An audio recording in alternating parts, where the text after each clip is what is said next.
Randy Newman, Every Man is Free. I believe that to be very poor and very beautiful is most probably a moral failure, much more than an artistic success. Shakespeare would have done well in any generation because he would have refused to die in a corner. He would have taken the false gods and made them over. He would have taken the current formulae and forced them into something lesser men thought them incapable of. Alive today, he would undoubtedly have written a directed motion. He would have written and directed motion pictures, plays, and God knows what. Instead of saying this medium is not good, he would have used it and made it good. If some people called some of his work cheap, which some of it is, he wouldn't have cared a rap because he would know that without some vulgarity, there is no complete man.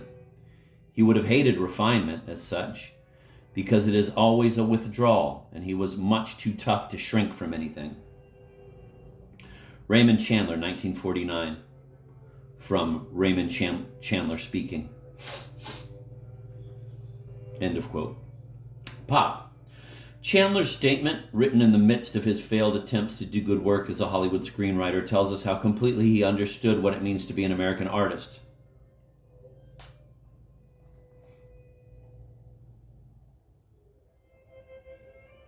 The momentum of democracy, of equality, of conformity that powers American life does not, as Tocqueville thought it might, bleed all the life out of culture.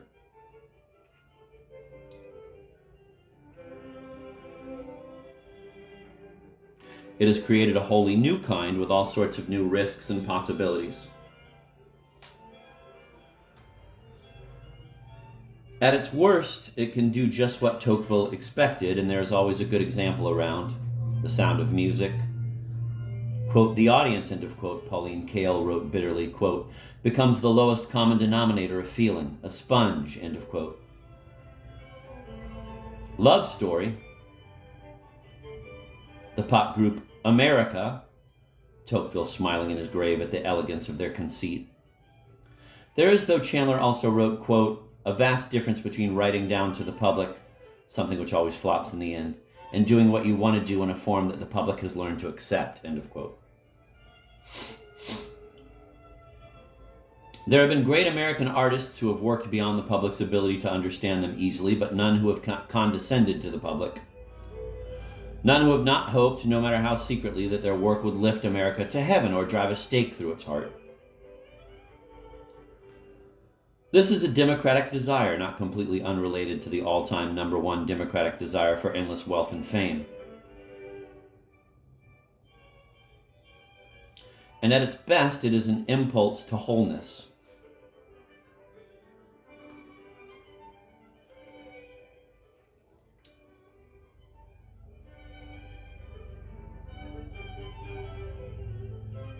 An attempt not to deny diversity.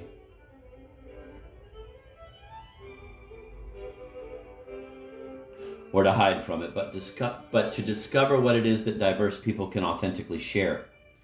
It is a desire of the artist to remake America on his or her own terms.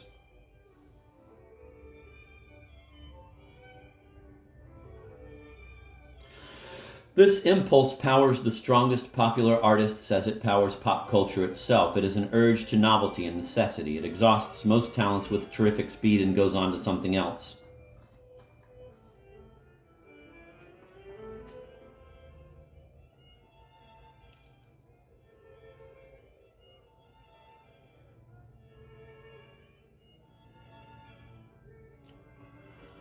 The inability of the vital American artist to be satisfied with a cult audience, no matter how attentive, goes right back to the instinctive perception that whatever else America might be, it is basically big. That unless you're doing something big, you're not doing anything at all. The Beatles, quote, those imaginary Americans, end of quote, Leslie Fiedler called them, madly in love with American popular culture and living out their own American dream, increased their ambitions as they got closer to their goals. First, they wanted to be Eddie Cochran. Then they decided they could be Elvis, and then they were on their own. They understood finally that they could affect the lives of kids all over the world. The fact that they succeeded tells us how much big pop ambitions are worth. Everyone who might conceivably read this book has been changed for the better because of what the Beatles did.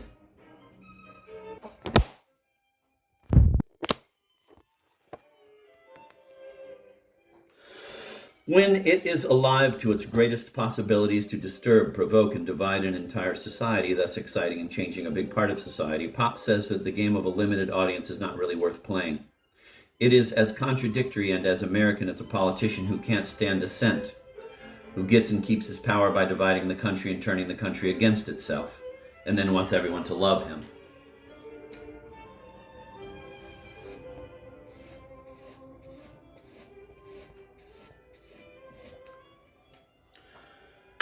I'm going to reread that. When it is alive to its greatest possibilities to disturb, provoke, and divide an entire society, thus exciting and changing a big part of society, Pop says that the game of a limited audience is not really worth playing. It is as contradictory and as American as a politician who can't stand dissent, who gets and keeps his power by dividing the country and turning the country against itself, and then wants everyone to love him.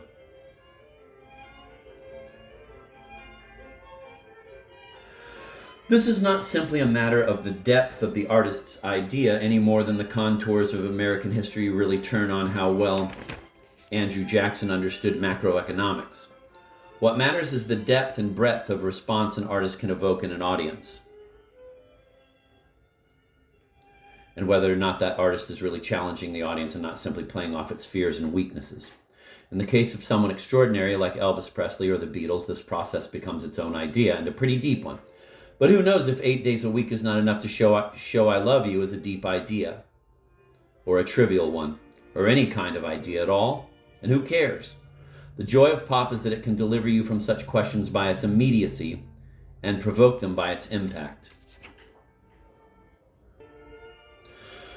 Rock and roll is a combination of good ideas dried up by fads, terrible junk, hideous failings in taste and judgment, gullibility and manipulation, moments of unbelievable clarity and invention, pleasure, fun, vulgarity, excess, novelty, and utter enervation. Enervation. All summed up nowhere as well as on Top 40 Radio, that ultimate rock and roll version of America.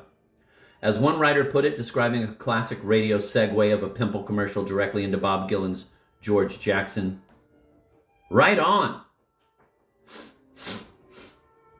We fight our way through the massed and leveled collective safe taste of Top 40, just looking for a little something we can call our own. But when we find it and jam the radio to hear it again, it isn't just ours. It is a link to thousands of others who are sharing it with us. As a matter of a single song, this might mean very little. As culture, as a way of life, you can't beat it.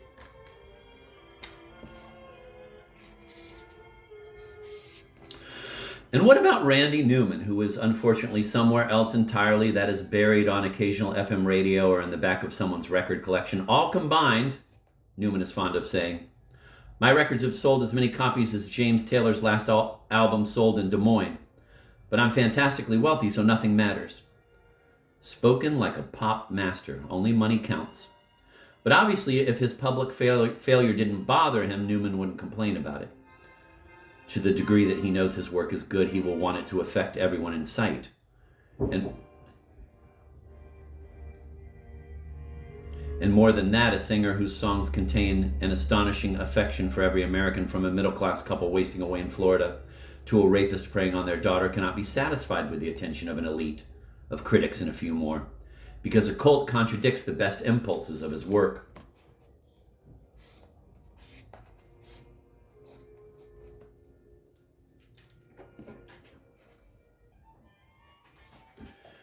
Newman's America, 1. He is, all in all, one of the strangest performers to emerge in rock and roll since the heady days of Sgt. Pepper. Born in 1943, raised in New Orleans and then in Southern California, Newman was heir to both a family movie music dynasty. The most famous member was his Oscar-winning Uncle Alfred, whose credits are ubiquitous on late-night TV. And along with everyone else, his age to rock and roll.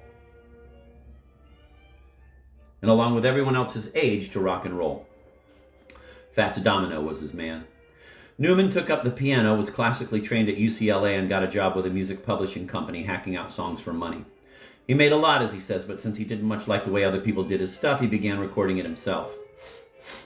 Since the release of his first album in 1968, Newman's singing has shifted from a style that could be called Jewish to one that can only be called black. He has become, as his producer Lenny Waronker likes to call him, quote, the king of the suburban blues singers.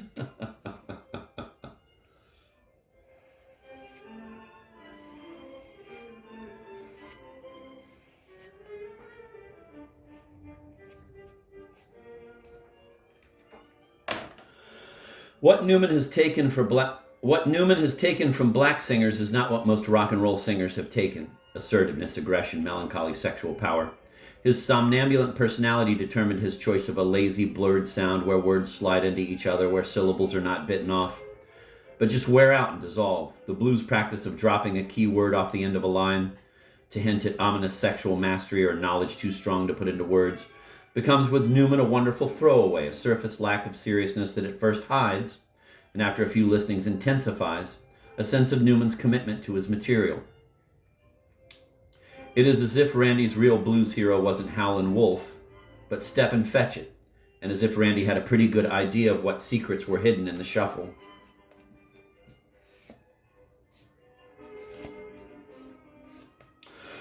The movie music side of Newman's songs grows out of a tradition so well absorbed by generations of film fans that by now it seems completely American, regardless of its classy European antecedents. Listening to Newman, irrespective of the lyric of any particular song, you might see John Wayne in Monument Valley, Charles Boyer in A Final Clinch. Chances are it won't be anything so specific. You will hear 100 movies whose titles you just cannot recall.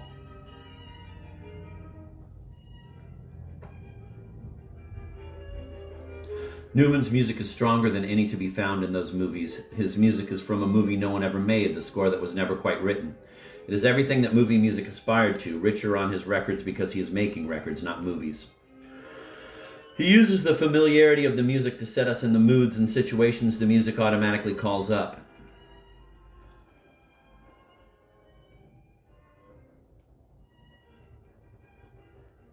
We respond in predictable ways to the music, and as we do, Newman's words and his singing pull us in other directions, or shift the story just enough to make it new. The music defines for us the way we want it to be,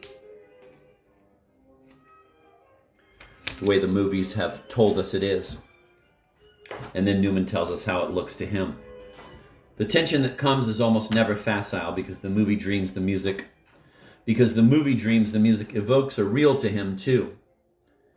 Because he loves the music itself. It's not merely a device, but at the heart of the matter. Not just half of his strategy, but half of his aesthetic. When I saw Newman perform one night, I was startled by how many of his songs mattered to me. I was a casual fan, but after each number, another came into my head that I had to hear. I hadn't been part of a rock and roll audience that laughed so well since Dylan's tours in the mid-'60s. We forgot how funny crowds found Desolation Row and how right they were. Newman could put on the chill, too. He told an old man he ought to give it up and die. He made you feel with God's song that life is indeed a joke and that all the laughs belong to its author. Newman did a Southern California beach song, which must derive somehow from Surf City, about a girl who has fled from her graduation dance to offer herself to the gears of the beach cleaning machine, which scoops her up along with the beer cans, candy wrappers, and condoms like a California teenager hungry after a swim.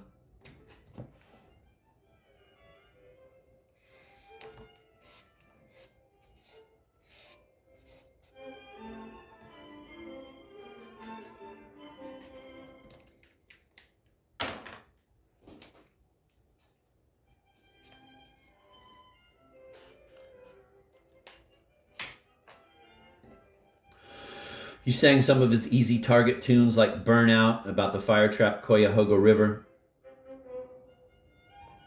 Burn On about the fire-trapped Cuyahoga River. Best of all was Davy the Fat Boy, sung in the voice of Davy's only friend, who has made a deathbed promise to the Fat Boy's parents to take care of the freak and keeps it by putting him into a sideshow.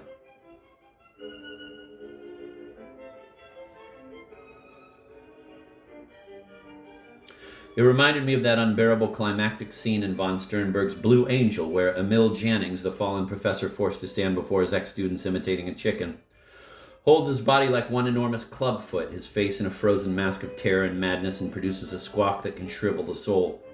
As Davy's friend orders him to begin his famous Fat Boy dance, Newman leaned back from his piano for a little ballet music, letting the audience see the scene as he did. And as the song ended, one of its lines echoed with a gruesome kind of love. You've got to let this fat boy in your life.